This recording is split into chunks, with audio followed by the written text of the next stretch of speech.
Rythu Bharosa RSK. Okay, ఇప్పుడు ఎంత ఉంది నీ ఏరియాలో? ఎంత ల్యాండ్ ఉంది?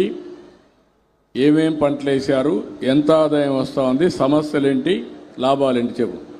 ఏం ప్రయత్నాలు చేస్తున్నావు? ఎన్ని వస్తాయి? ఏది అటు చూడు, గట్టిగా మాట్లాడు సార్. వెట్టు 342 ఎకరాలు. అలాగే డ్రై ఏరియా వచ్చేసరికి 1800 ఎకరాల వరకు ఉంది సార్. ఇప్పుడు ఇది మనం సాగులో ఉన్నది ఏంటంటే మైక్ దగ్గర పెట్టుకో. వరి 460 ఎకరాలు ఉంది సార్. అలాగే మొక్కజొన్న 45 ఎకరాలు, పత్తి 14 ఎకరాలు ఉంది సార్. అలాగే మనకి కూరగాయ పంటలు ఒక 2 ఎకరాలు ఉంది సార్. అంటే మామిడి ఏమొచ్చి 850 ఎకరాలు ఉంది సార్.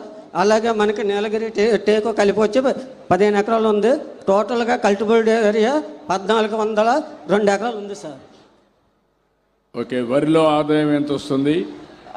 వరిలో అంటే ఇప్పుడు ప్రజెంట్ మనం దిగుబడి కొంచెం పెంచుతున్నాం సార్. ఏపీసీ స్టాఫ్తో కలిపి మనం దగ్గర పెట్టుకో కొంచెం ఫ్రీగా మాట్లాడు. ఏపీసీఎన్ఎఫ్ స్టాఫ్తో కలిపి మనం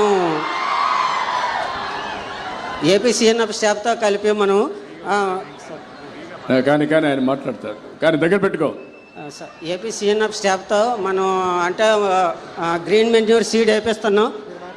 పిఎండిఎస్ కిట్లు కూడా వాళ్ళకి ఇచ్చి మనం అధిక దిగుబడి వచ్చే ప్రాక్టీసెస్, బెస్ట్ మేనేజ్మెంట్ ప్రాక్టీసెస్ కూడా చేయించి దిగుబడి ఒక 2-3 బస్తాలు పెంచే యోచనలో ఈ హీరో మనం చేస్తున్నాం సార్. ఇంకా ఆలోచనలో ఉన్నావా?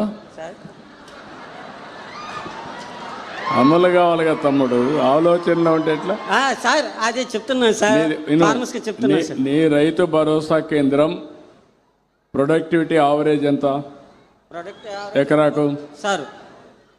14% to 7%. నేను అడిగిందని చెప్పు. నీ భరోసా కేంద్రంలో వరి ప్రొడక్టివిటీ ఎంత? Productivity 1700 MTS sir. 17 metric ton. 17,000 sir. 17,000 sir మొత్తం కలిసి మా 50 నేను